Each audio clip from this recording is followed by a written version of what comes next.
Hoje a gente vai mergulhar numa declaração de fé bem poderosa e direta, escrita por Benjamin Warfield. Mas olha, isso aqui é mais do que só uma lista de crenças. A gente vai ver como ela, na verdade, conta uma história completa. Uma história que tem um propósito, um problema e, claro, uma solução. Vamos entender juntos essa narrativa. E tudo começa bem aqui.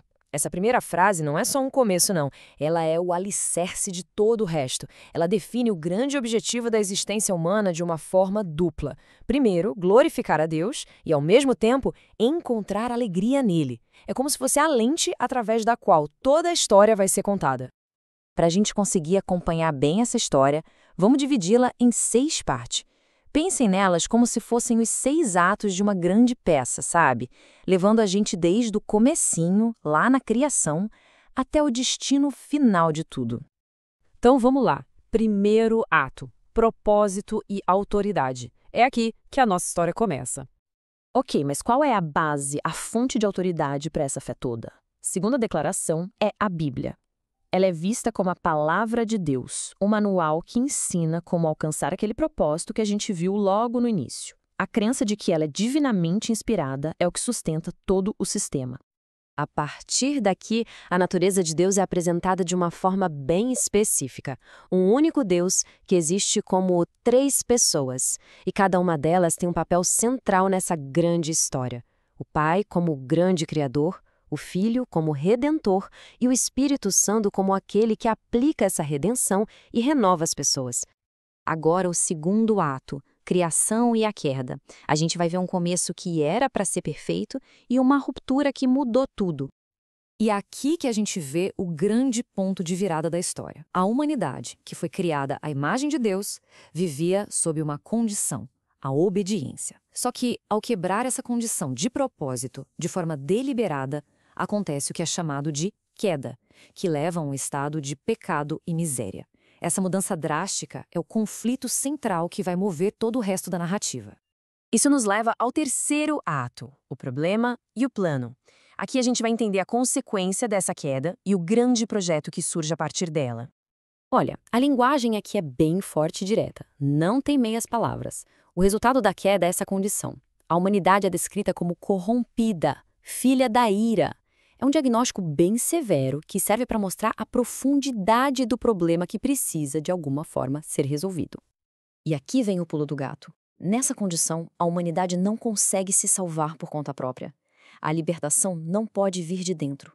Isso cria uma tensão na história, uma necessidade urgente de uma intervenção externa, de alguém ou algo que traga uma solução de fora. Mas a solução não é um improviso, um plano B. Ela é apresentada como um plano que já existia desde a eternidade.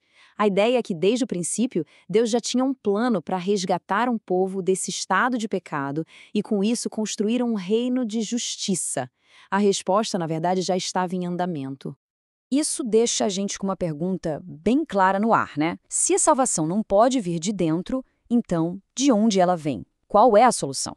Essa pergunta é o gancho perfeito que nos leva direto para o próximo ponto de virada da história.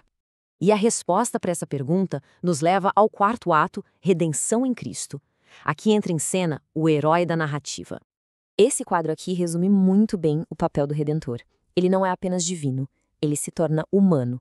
E o que ele fez é duplo e fundamental. Por um lado, ele paga a penalidade pelo pecado e, por outro, ele vive uma vida de obediência perfeita. E agora, depois de ressuscitado, ele age como intercessor. Ok, a redenção aconteceu. Mas e agora? Como isso se torna uma realidade na vida de alguém? É exatamente isso que o quinto ato explica, a jornada da fé. É aqui que a terceira pessoa da Trindade, o Espírito Santo, entra na história de forma bem ativa. É ele quem pega a obra de Cristo e a torna pessoal, despertando a fé no coração de alguém, unindo essa pessoa a Cristo e começando um processo de renovação total por dentro. Isso nos leva à resposta humana.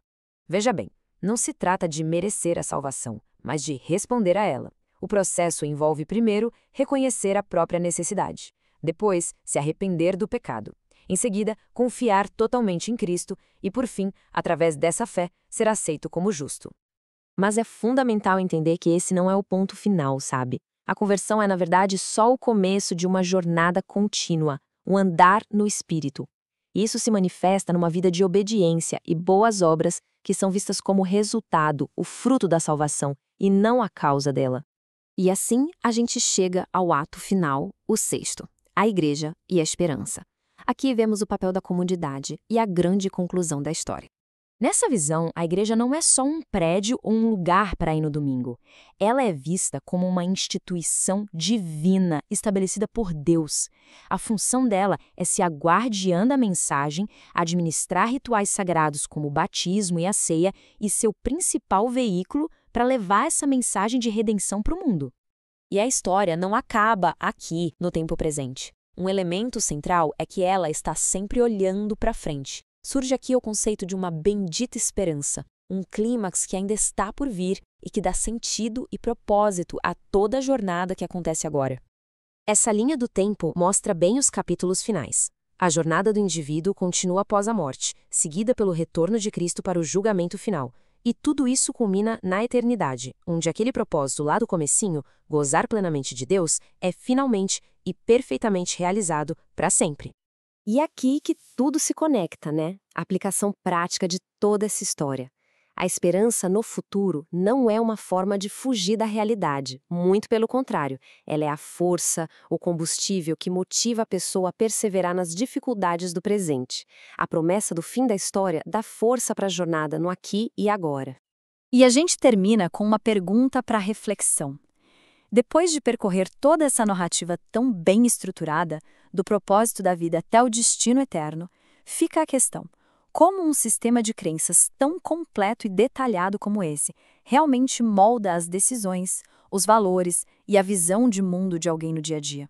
A resposta para isso revela o poder que uma teologia bem definida pode ter na prática.